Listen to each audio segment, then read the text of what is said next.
You're watching done.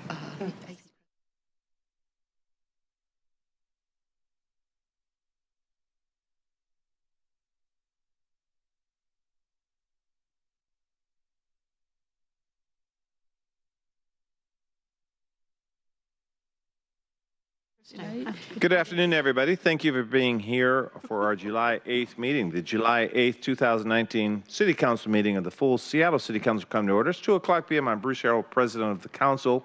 Will the clerk please call the roll? Gonzalez. Here. Herbold. Here. Juarez. Here. O'Brien. Here. Pacheco. Here. Sawant. Here. Bagshaw. Here. President Harrell. Here. 8 present. Thank you very much. If there's no objection, today's introduction and referral calendar will be adopted. Hearing no objection, the introduction and referral calendar is adopted. And similarly, if there's no objection, today's agenda will be adopted. Hearing no objection, the agenda is adopted. There are no minutes for approval today, and I do not believe there are any presentations this afternoon. So at this time, we'll move into public comment. Thank you for being here for public comment. So at this time, we'll take public comment on items that appear on our agenda, or the introduction and referral calendar, or the 2019 work program. And we'll extend it for 20 minutes. I'll call you out in the order with which I see the signatures. And each speaker will have 2 minutes. So we'll start off with Mr. Schwartz. Richard Schwartz will be our first speaker. And then it just says B-A-I? Bailey, I think. Bailey? Bailey will be our second speaker. Good afternoon. Is it on? Yes, please. Yeah, back in March, I found myself involved in an incident that generated concern. I'm sorry, Mr. Schwartz. Can we start over? I don't think your microphone is on. I want to make sure we can hear you. I did not. Just speak up. Okay, we start the time over, please. Thank you. Yeah, back in March, I found myself involved in an incident that generated considerable public comment about the city's lack of responsiveness to citizen concerns. For the past 2 years, my community has been frustrated by the city's consistent reluctance to respond to its pedestrian safety concerns related to the Westlake cycle track. Given the heightened public discussion on the issue of responsiveness, we thought it might be a good time to try again. On April 11th, we emailed our district representative, Sally Bagshaw. On March 24th and April 11th, we emailed Transportation Committee Chairperson O'Brien. On March 25th, April 16th, and June 24th, we emailed Council President Harrell. On June 19th, we emailed SDOT Director Zimbabwe. We have not received a response to any of these contacts. In early April, we spoke to Councilmember Juarez on the phone. She said she would have her staff contact us the next day to set up a time to meet with her at her office. We never heard back from them. In early April, Councilmember Herbold suggested we contact the Pedestrian Advisory Board. We did so, asking if we could get some time on their meeting agenda to discuss our concerns. They said no. We asked them for an explanation for that decision. They never responded. On June 24th, we contacted Stephanie Formas at the mayor's office. She said she would have the mayor's transportation advisor get back to us in the next few days. We have not heard from him. On June 19th, we raised the issue at the Transportation Committee meeting at which the master bike plan was being discussed. We received no response.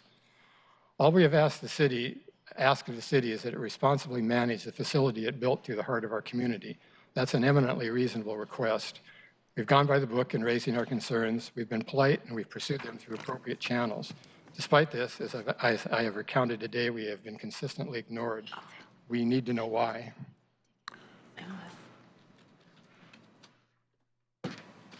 So I'm here trying to, as you can see, we've tried contacting people and got no response. So I'm here today hoping to get some response.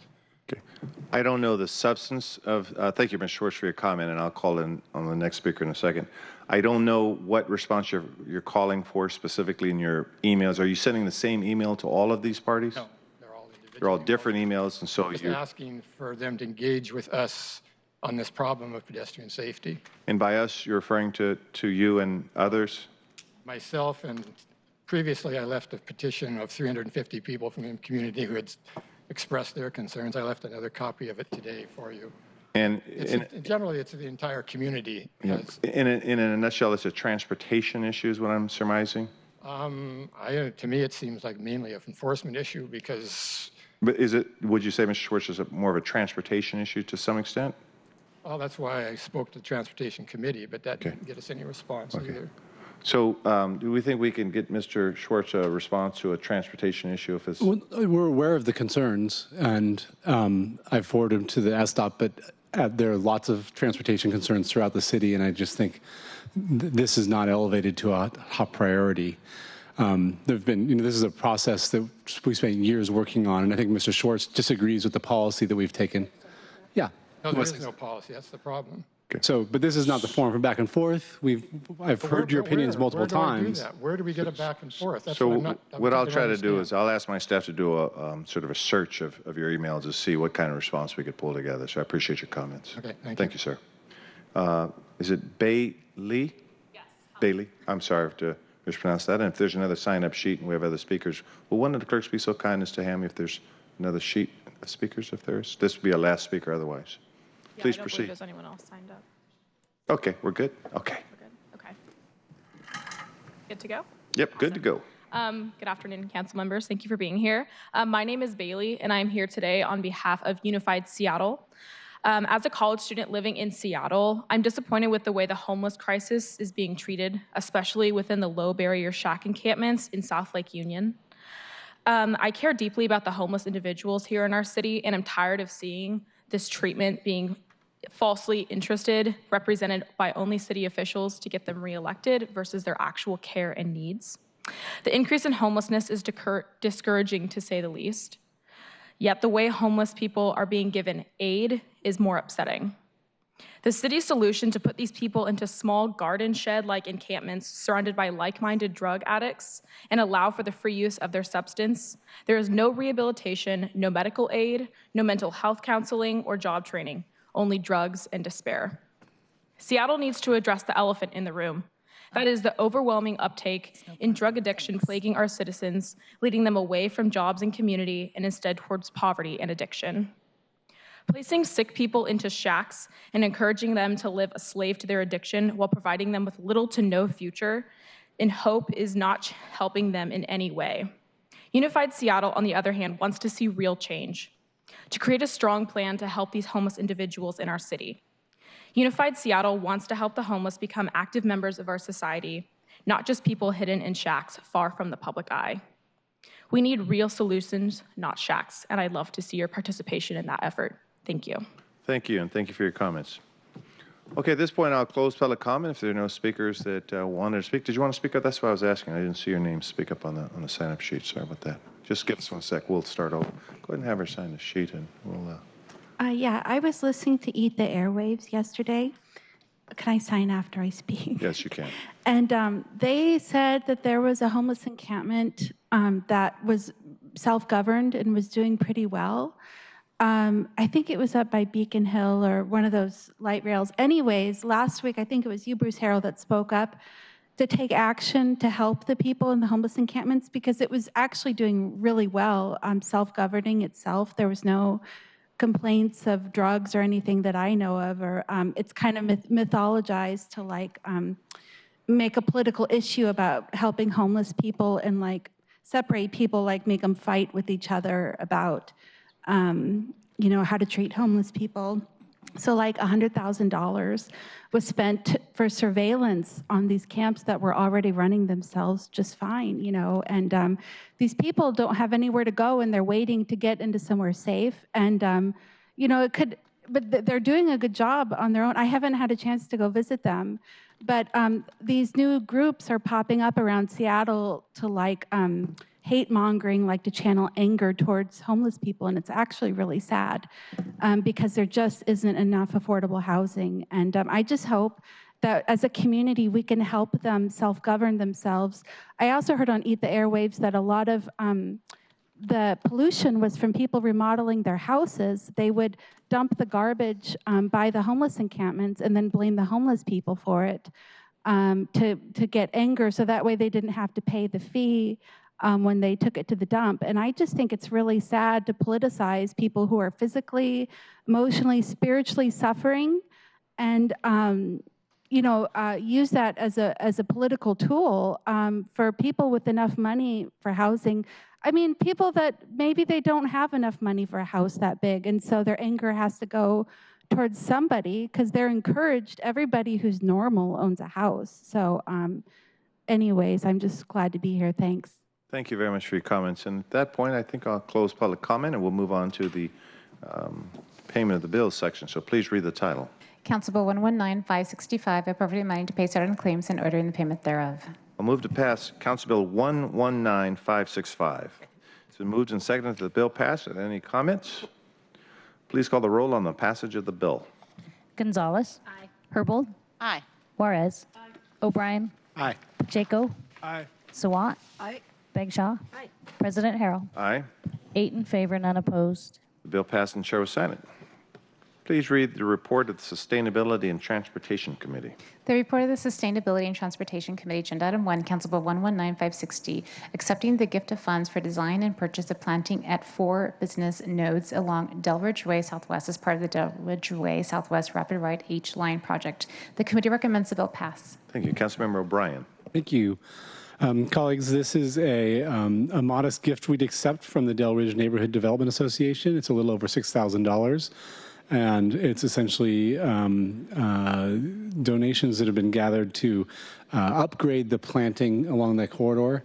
The community, or the typical types of plantings the city would do, the community decided they would like to see something a little better and raise money to do that. And so we're accepting this money so that FDOT can continue with that.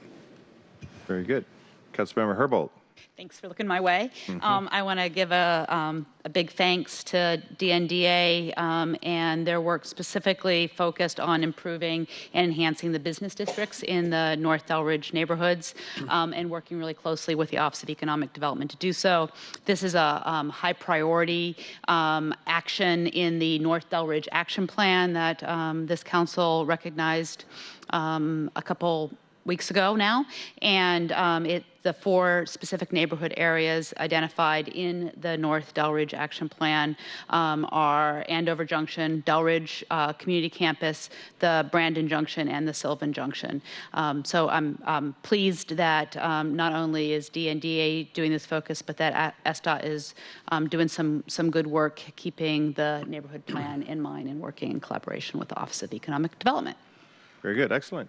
Any other comments before we accept this gift? All right, good to go. Please call the roll on the passage of the bill.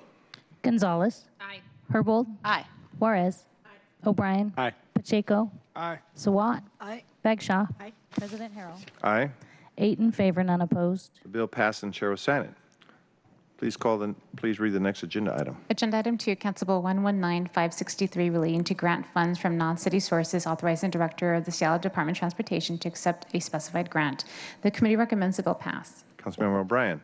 Thank you. This is, I mentioned this at council briefing a bit. It's about a little over $600,000 grant acceptance. It's for work on the Cowan Park Bridge, I think. This is a bridge that we could be getting some seismic upgrades.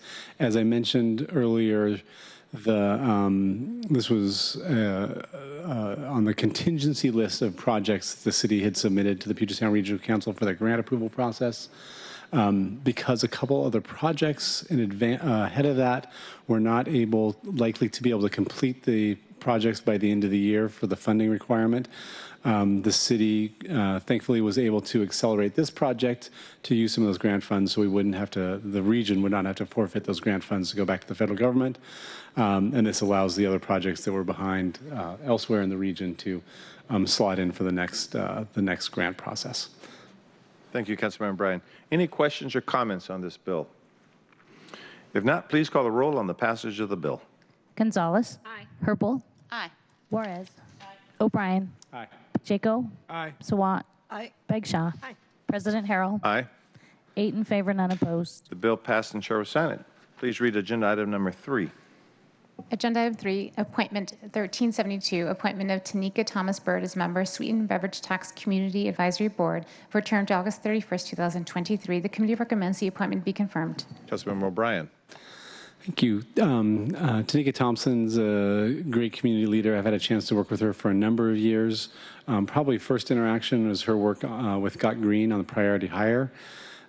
She's been in chambers recently a lot because she's been very active on the Sweetened Beverage Tax Community Advisory Board work because Scott Green played a pivotal role in that. And so this would give her a formal role on the CAB. Her history is working with as an organizer with SEIU 775 and has been just a great community leader. She'll be an excellent addition to the Sweetened Beverage Tax CAB. Thank you, Councilmember O'Brien. Any other questions or comments on the appointment? Okay, those in favor of confirming the appointment, please vote aye. Aye. Those opposed, vote no.